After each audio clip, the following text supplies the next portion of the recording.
কলিযুগের মহামন্ত্র কীর্তনই হইল আমাদের অপ্রাকৃত চেতনা শক্তি পুনঃজাগরণের একমাত্র দিব্য উপায়। মূলত স্বরূপে আমরা সকল জীবই কৃষ্ণ চেতনাময়, কিন্তু অনাদিকাল হতে জড়বস্তুর সংস্পর্শে আমাদের চেতনা কুলসিত হয়েছে।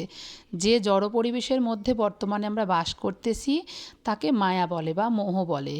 মায়া অর্থ যা নয়, যেটা নেই সেটা নিয়ে আমরা ব্যস্ত হয়ে পড়ি, আর যেটার জন্য আমরা বেঁচে আছি তাকেই ভুলে যাই।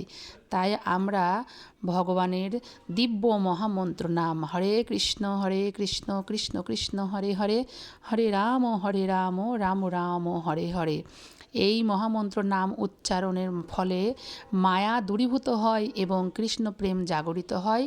ভগবান কৃষ্ণের সঙ্গে আমাদের সম্পর্ক তৈরি হয়। রাধে রাধে। সবাই একভাবে মনোযোগ দিয়ে মহামন্ত্র দিব্য নাম উচ্চারণ করো। হরে কৃষ্ণ।